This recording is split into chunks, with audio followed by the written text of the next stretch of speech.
சட்டி அடுப்பில் வச்சுக்கலாங்க. எண்ணெய் சூடாயிருச்சுங்க. வெந்தயம் போட்டுக்கிறோம். தேவையான கருவேப்பிலை போட்டுக்கிறோம். வெட்டி வச்ச பெரிய வெங்காயத்தையும் சேர்த்துக்கிறோம். 2 பச்சை மிளகாய் சேர்த்துக்கிறோம். தேவையான உரிச்சு வச்ச வெள்ளைப்பூடையும் சேர்த்துக்கிறோம். சொந்தங்களே இது எண்ணெயிலே வெங்காயம் வெள்ளைப்பூடு பச்சை மிளகாலாம் வதங்கி வந்துருச்சு. நம்ம கத்தரிக்காயும் தக்காளியும் எண்ணெயிலே வதக்கி எடுத்துக்கிறோம். சொந்தங்களே வெங்காயம் தக்காளி வெள்ளைப்பூடு பச்சை மிளகாய் கத்தரிக்காய் எண்ணெயில நான் வதங்கி இருந்துச்சு. நம்ம வீட்டு மீன் குழம்பு மசாலா ஒரு 50 கிராம் சேர்த்துக்கிறோம்.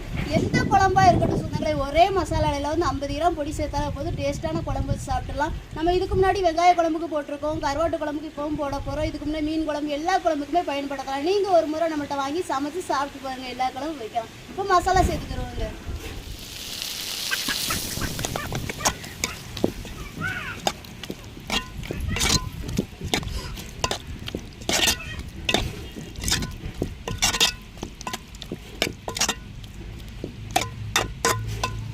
சொந்தங்களே இந்த மசாலையோடைய கரைச்சி வச்ச புளியும் சேர்த்துக்குருவாங்க.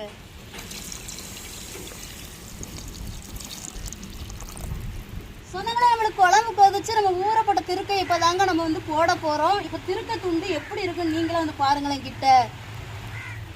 சொந்தங்களே ஓப்பனிங்கில் பார்த்தீங்களா திருக்க துண்டு எவ்வளோ கல்லாக இருந்துச்சுன்னு. நம்ம ஒரு அரை மணி நேரத்துக்கு மேலே ஊற போட்டிருப்போம். இப்போ பாருங்க எவ்வளோ பூ கணக்காக நைஸ் ஆகிட்டுன்னு மீன் துண்டு கணக்காக இருக்குது சொந்தங்களே. இப்படி தான் சொந்தங்களே நம்ம கழுவி சமைக்கிற விதமே. இப்போ நம்ம குழம்புல போடுவோம்.